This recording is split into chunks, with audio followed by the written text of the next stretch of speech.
Okay, good morning, everyone. It's great to be here. I want to thank our Ralph Ekstrand, who has two hats today. One is the mayor of this great village of Farmingdale.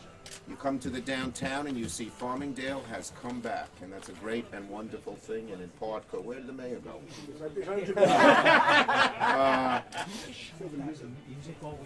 Can we shut off the background music? Yeah, could you sure? Does that help yourself? It's subliminal. Soothing. Oh, I'll have 4 Thank you. gallons. Is that better? Okay, so let me open up again. So I'm so glad to be here, and I want to thank Mayor Ekstrand, who's wearing two hats. One, he's the mayor of Farmingdale, which has really come back, and that's a beautiful, beautiful thing. And he's the owner, part owner, of Moby's Pharmacy, which has been here since 1980. The store has been here since 1935, but we've been here since 1980. Great. I love pharmacies. They're so important. I've always supported them in Washington, particularly our local pharmacies, because they're really important to the sinew of a neighborhood, to the glue of a neighborhood. And in fact, when I ran for the Assembly in 1974, pharmacists helped me. Yeah, they put their leaflets in the stores and all that. And Ralph knows one of the pharmacists who helped me, the late Larry Frankel. We're also joined by his partner, Vince Conti. Where's Vince? Thank you. Buona fortuna. Thank you. Italian. Ekstrand is, what's that, Swedish? Yes. I don't know any Swedish. Okay. Meatballs. We also are joined by the chair of pediatrics and infectious disease at Southside Hospital, Needhan Mohan, and he's a member of the Pharmacists Association. Dr. Sunil Sood is the chair of pediatrics. Dr. Sood is right here at Southside, and Needhan Mohan is a member of the Long Island Pharmacists Association. Michael Grosso is medical director at Huntington Hospital. Giulio Viola is director of centralized pharmacy services at Northwell. And Mark and Helene Manis are a Long Island couple who couldn't actually get their shingles shot once the doctor recommended it to them. And that's why we're here, because Long Island needs a shot in the arm, rather literally. Across Long Island, pharmacies, big and small, doctors and caregivers, are worried about a very serious shortage of the shingles shot vaccine. It's called Shingrix. It's only made by one company, GlaxoSmithKline. The good news is it really works well. I've gotten it.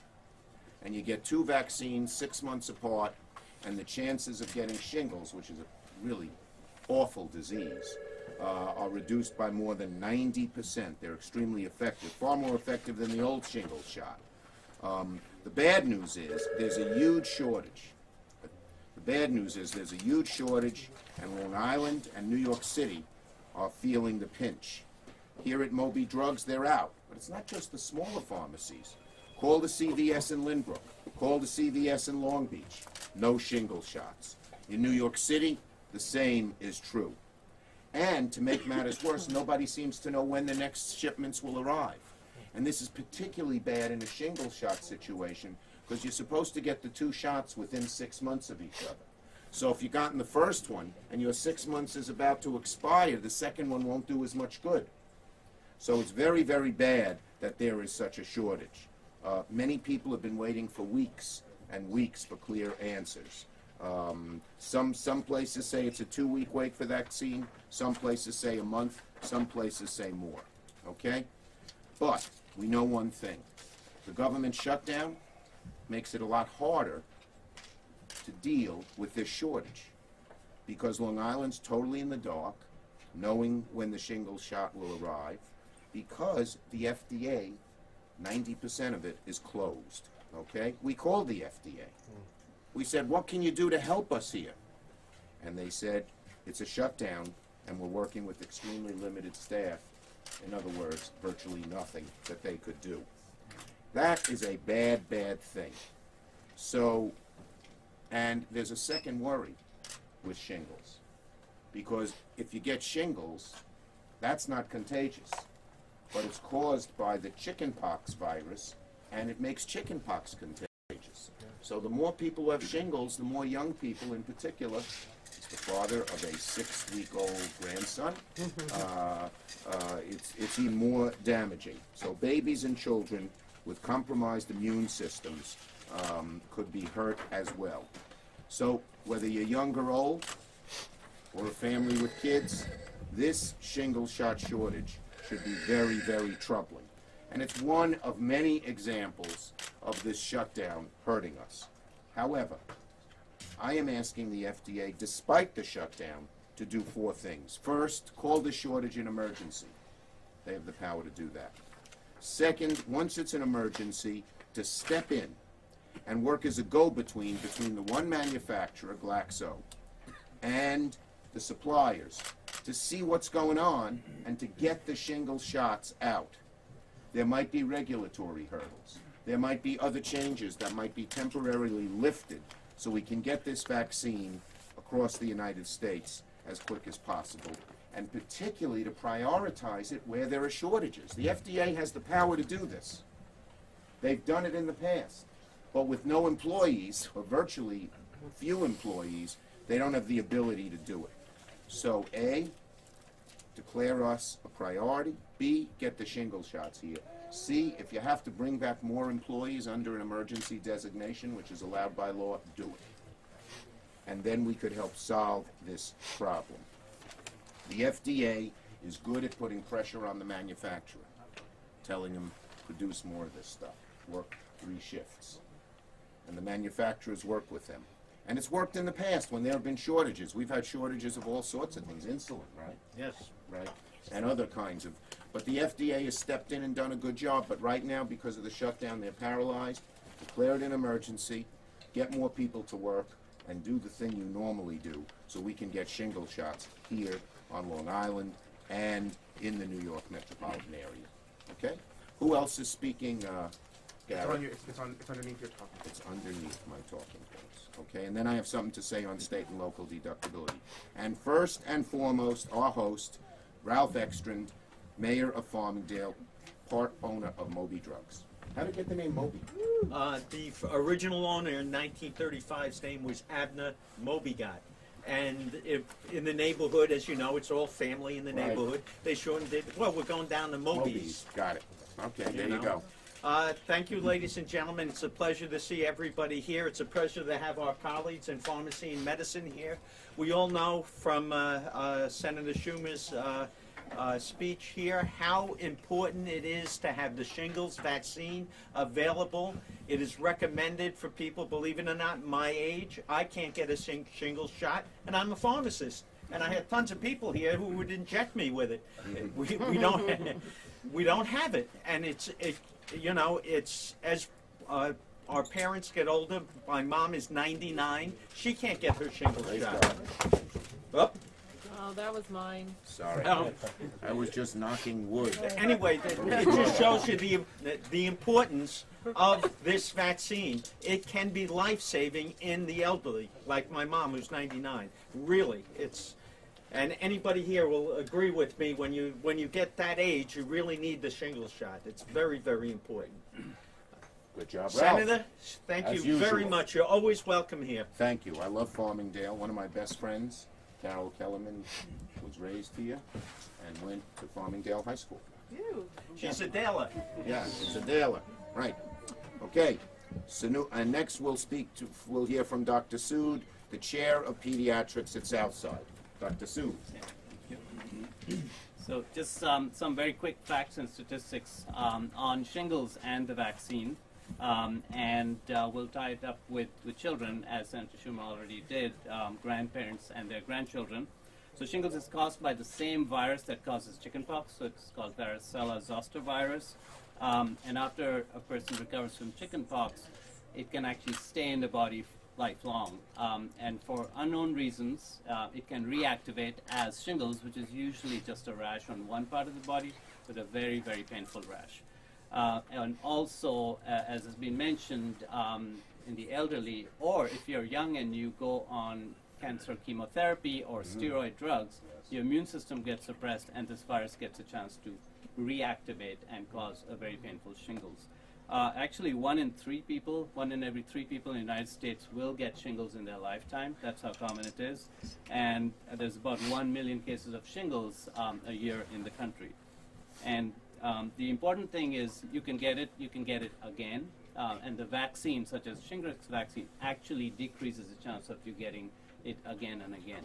The most important reason to get it, number one, is because it can result in something called post-herpetic neuralgia, which could be a very long-term debilitating pain illness in your nerves. The shingles leaves you, but the pain doesn't leave you for years and years. So that's the number one reason to get the vaccine. And number two, since it's indicated for ages 50 and up, if you're a grandparent or going to be a grandparent, I actually met a family recently. Grandma broke out in shingles, was holding the baby. The baby did get chickenpox, although a mild case from that. So exactly what Senator Schumer said, is to protect your grandbaby or the young ones. So there's two big reasons to get the vaccine. And that's the brief medical background. Thank you. Thank you. Well done, doctor. Thank you. Next, we have Needham Mohan. He is a pharmacist and member of the Long Island Pharmacists Society. Needham. Thank you, Senator. I'm here representing Long Island Pharmacists Society. What we are trying to see is thank doctors, the Senator, to give us an opportunity to highlight the importance of the vaccination in Long Island.